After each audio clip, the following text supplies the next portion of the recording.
It was a cold, rainy evening when Ayesha stepped out of the office, exhausted after a long day. The streets were nearly empty, and the sound of rain tapping against the pavement created an eerie silence. She pulled her coat tighter and hurried toward the bus stop. That's when she saw him. A man sat on the sidewalk, drenched, shivering, and barely conscious. People passed by, pretending not to notice.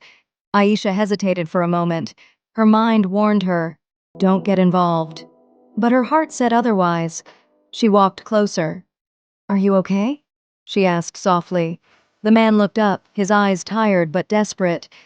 I I just need a little help," he said weakly. Without overthinking, Ayesha helped him up and guided him to a nearby tea stall. She ordered tea and some food.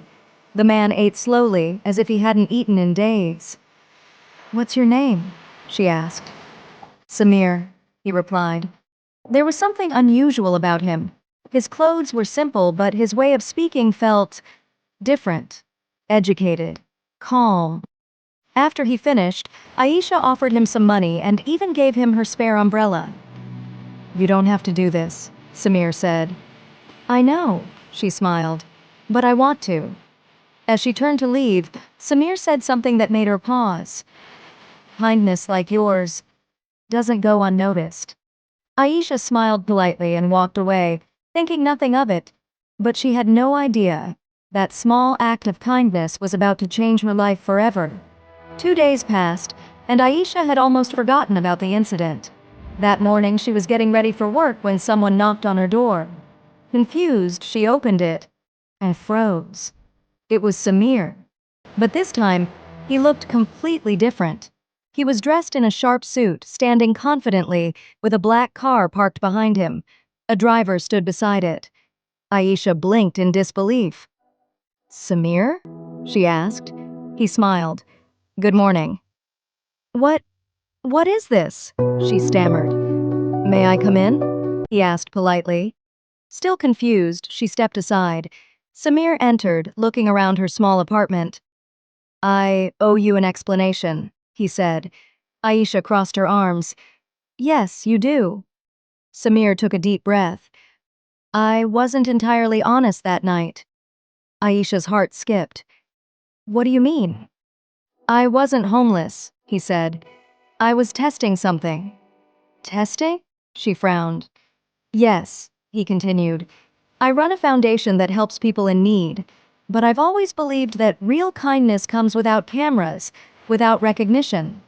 Ayesha stared at him, unsure whether to be angry or impressed. "So, you were pretending?" she asked. "In a way," he admitted. "And you were the only one who stopped." Silence filled the room. "And now?" she asked cautiously. Samir smiled slightly. "Now I want to repay that kindness." Ayesha shook her head. "You don't owe me anything." Samir's expression turned serious. "Trust me, this is just the beginning." Something about his tone felt different. Not just gratitude, something deeper. Later that day, Samir invited Ayesha to his office. It wasn't just an office, it was a massive corporate building. Glass walls, security guards, employees moving quickly. Ayesha felt completely out of place. "Welcome," Samir said as they entered. "Your foundation?" she asked. He smiled. "One of them." Ayesha's eyes widened. "One of them?" Samir led her to a conference room and handed her a file. "I want you to read this." She opened it, and her hands trembled. It was a job offer, a high-paying position, Director of Community Outreach. Ayesha looked up in shock. This must be a mistake." "It's not," Samir said calmly. "But I'm not qualified for this," she argued. "You are," he replied.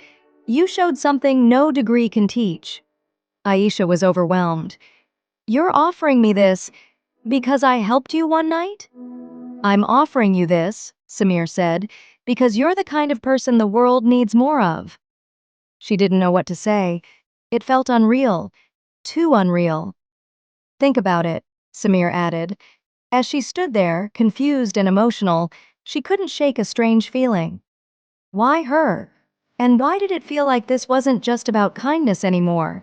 Something bigger was unfolding, something she couldn't yet understand. That night, Ayesha couldn't sleep. Something didn't feel right. The offer, the sudden change, Samir's behavior, it all felt too perfect. The next day, she decided to do some research. What she found shocked her. Samir wasn't just a businessman, he was one of the most powerful figures in the country.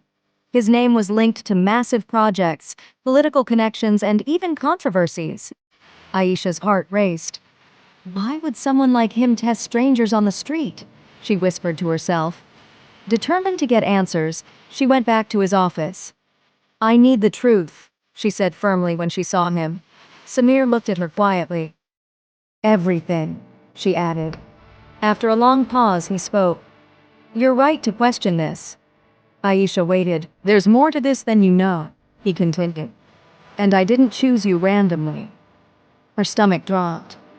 What do you mean? Samir looked straight into her eyes. I've been watching you for a while. Ayesha stepped back, shocked. What? Your work, your volunteer efforts, your life, he said calmly. You've always chosen others over yourself. That's not an answer, she said sharply. It is, he replied. I needed someone I could trust. Trust? For what? She asked. Samir hesitated.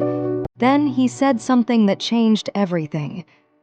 For something dangerous. The room felt heavy with tension. Aisha's heart pounded. Dangerous? What are you talking about? Samir leaned forward, his voice calm but intense. This isn't just a foundation. It's a mission. Aisha frowned. What kind of mission? Samir didn't answer immediately. Instead, he slowly placed a file on the table. Open it. Aisha hesitated, then reached for it. As she flipped it open, her hands began to tremble.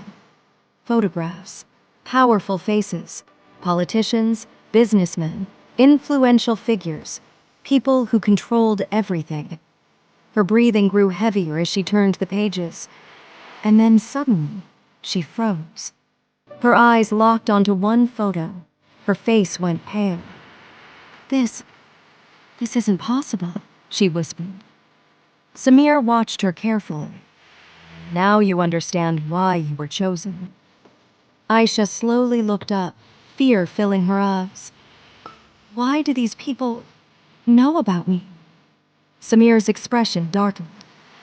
Because you're already part of this game. You just didn't know it.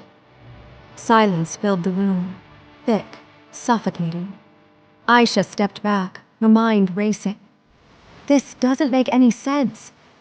Before Samir could respond, a faint sound came from outside. Aisha turned toward the door, her heartbeat quickened. Someone was there. Samir's voice dropped to a whisper. From this moment on, there's no going back.